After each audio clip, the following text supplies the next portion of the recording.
Hello everyone. आज हम इस वीडियो में सीटेट 23 अगस्त 2023 के कुछ मैथ्स के पेडागोजी देखेंगे। ठीक है, तो चलिए स्टार्ट करते हैं क्वेश्चन नंबर 30 से।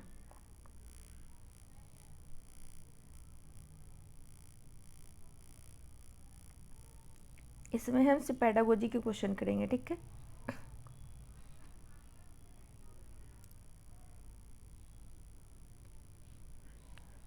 क्वेश्चन नंबर 31 कह रहा है निम्नलिखित में से कौन से कथन गणित की प्रकृति के बारे में सबसे उपयुक्त है। पहला ऑप्शन है यह बच्चे को सृजनात्मक बनाने में सहायता करता है। दूसरा ऑप्शन है यह बच्चे की कल्पना को पोषित करने में सहायता करता है। तीसरा ऑप्शन है यह निगमनात्मक विवेचक तर्क पर आधारित है। चौथा ऑप्शन है यह हमेशा अभिसारी होता है। तो बताइए इसका सही आंसर कौन सा होगा। 31 का सही आंसर हो जाएगा ऑप्शन नंबर फर्स्ट, यह बच्चे को सृजनात्मक बनने में सहायता करता है।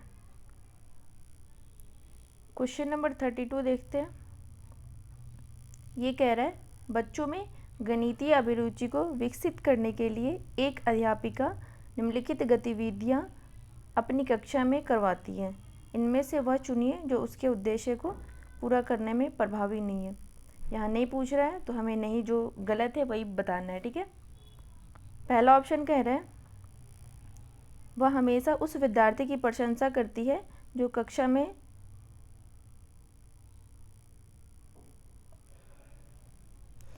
में सत्रांत परीक्षा में सबसे अधिक अंक प्राप्त करती है। दूसरा ऑप्शन है वह बच्चों को भारतीय गणितज्ञों और उनके योगदानों के वीडियो दिखाती है।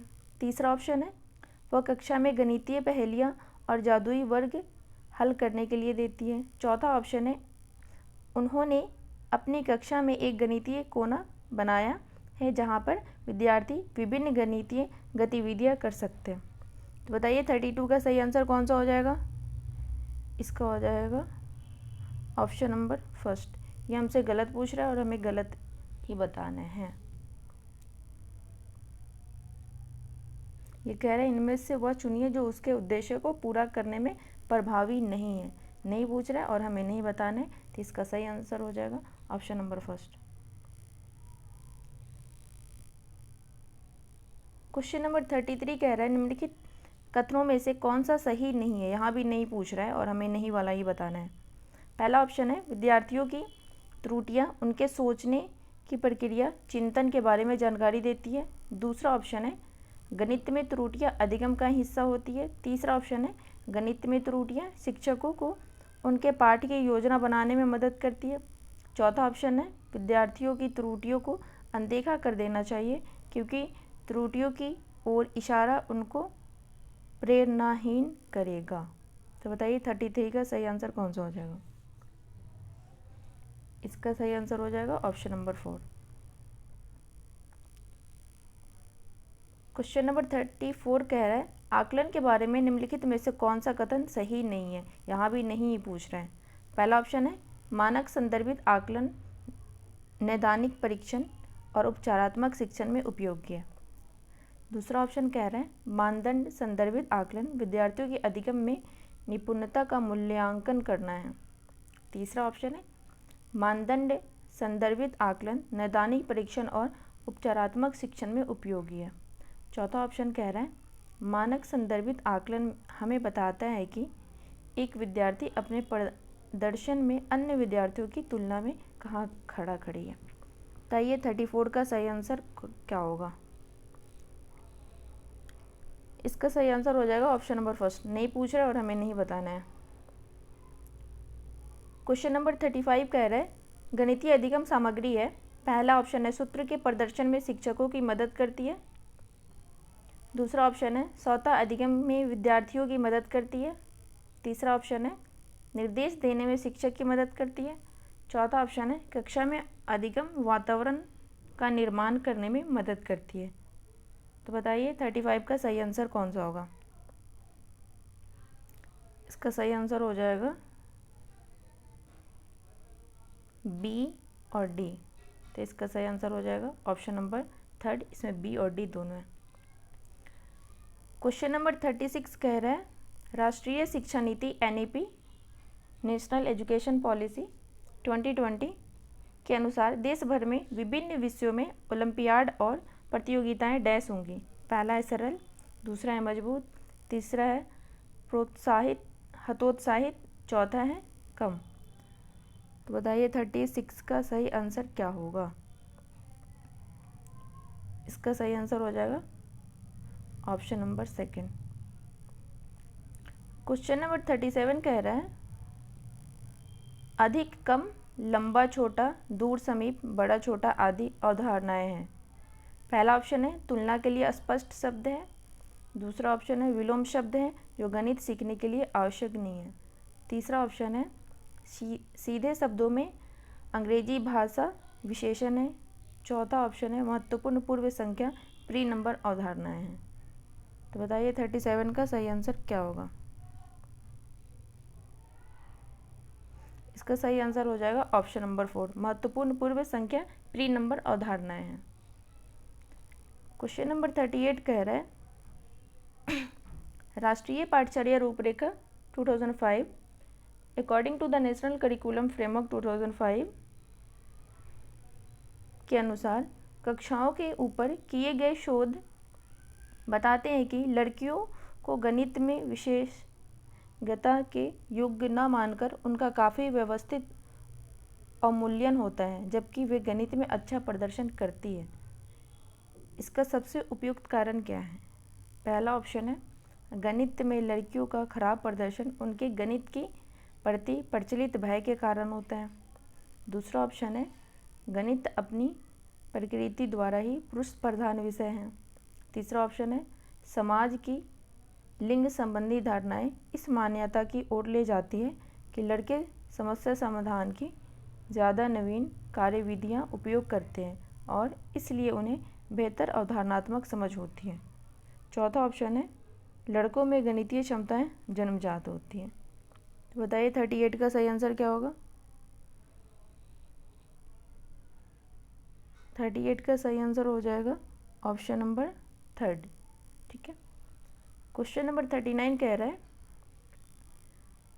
कक्षाई शोध यह दर्शाते हैं कि अधिकांश विद्यार्थी गणित की उसी कक्षा में जो अन्य विषय वे पढ़ते हैं उनसे अधिक कठिन समझते हैं। गणित की प्रकृति का निम्नलिखित में से कौन सा पहलू इस भय को बढ़ाता है। पहला ऑप्शन है गणित का विस्तृत ज्ञान भंडार, दूसरा ऑप्शन है गणित में दिए गए प्रश्न के अनेक उत्तर होने की व्यापकता, तीसरा ऑप्शन है गणित में किसी समस्या का समाधान करने के लिए कई अलग अलग प्रणालियों की व्यापकता, चौथा ऑप्शन है गणित में प्राथमिक अवधारणाओं की अमूर्त प्रकृति। तो बताइए 39 का सही आंसर क्या होगा। इसका सही आंसर हो जाएगा ऑप्शन नंबर 4, गणित में प्राथमिक अवधारणाओं की अमूर्त प्रकृति। क्वेश्चन नंबर 40 कह रहा है निम्नलिखित में से किसने गणितीय खगोल विज्ञान के क्षेत्र में काम किया है। पहला है आर्यभट्ट, दूसरा है भास्कर फर्स्ट, तीसरा है रामानुजन, चौथा है महावीर। 40 का बताइए सही आंसर क्या होगा।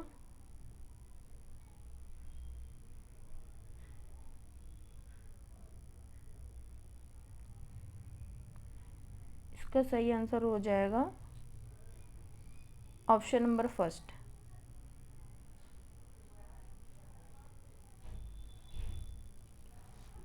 क्वेश्चन नंबर 41 कह रहा है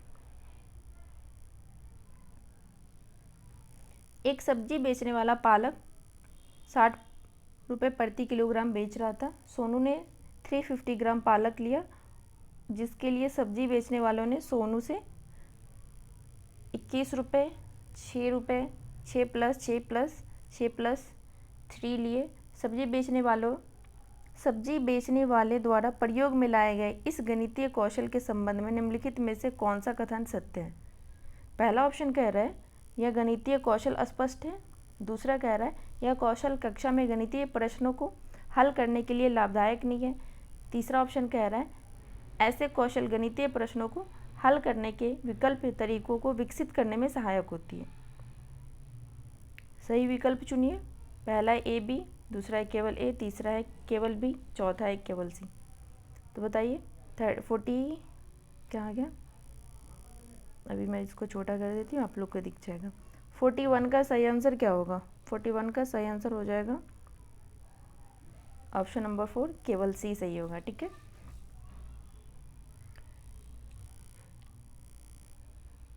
क्वेश्चन नंबर 42 कह रहा है निम्नलिखित में से कौन सी परिस्थिति यह दर्शाती है कि बच्चे ज्ञान का निर्माण स्वयं कर रहे हैं? पहला ऑप्शन है कक्षा का सर्वोत्तम छात्रा पहाड़ों को ऊंचे स्वर में पढ़ रहा रही है और बाकी के विद्यार्थी उसके पीछे पीछे दोहरा रहे हैं। दूसरा ऑप्शन कह रहा है बच्चे एक साथ पहाड़ों का कविता पाठ कर रहे हैं। तीसरा ऑप्शन कह रहा है बच्चों के हस्तकौशल सामग्री जैसे संख्याओं के ग्रिड, आयताकार सारणियों में व्यवस्थित गीटियाँ दी गई है और वे इनका प्रयोग कर गुना के पैटर्न खोज रहे हैं। चौथा ऑप्शन कह रहा है शिक्षिका ने श्याम पट पर अधूरे पहाड़े लिखे हैं और बच्चे उन पहाड़ों को श्याम पट पर लिखकर पूरा कर रहे हैं। तो बताइए 42 का सही आंसर क्या होगा?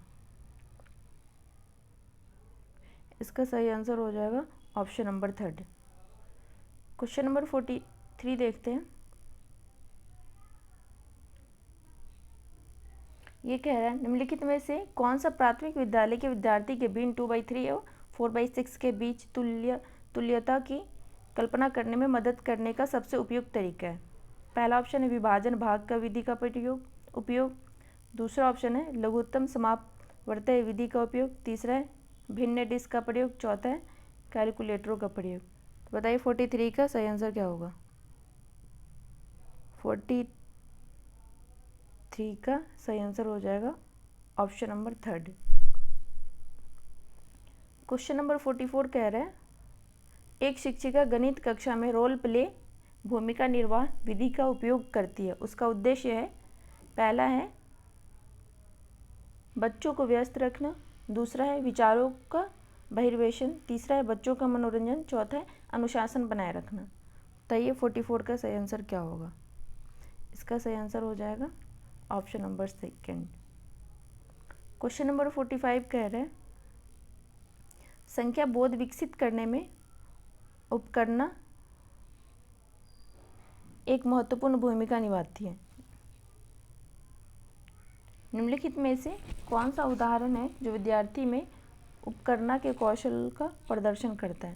पहला है विद्यार्थी संख्या 6 की पहचान 5 में फर्स्ट जोड़ने के रूप में करता है। दूसरा है विद्यार्थी एक पासा उछालता है और बिना बिंदुओं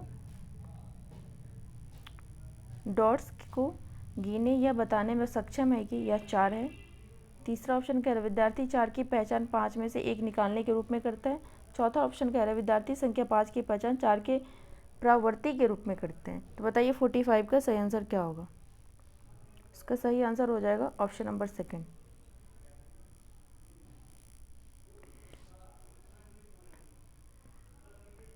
अब यहाँ 46 से ये पैडागोजी कंप्लीट हो चुकी है। 45 तक ये पैडागोजी के क्वेश्चन थे और आप इस वीडियो को ज़रूर देखें।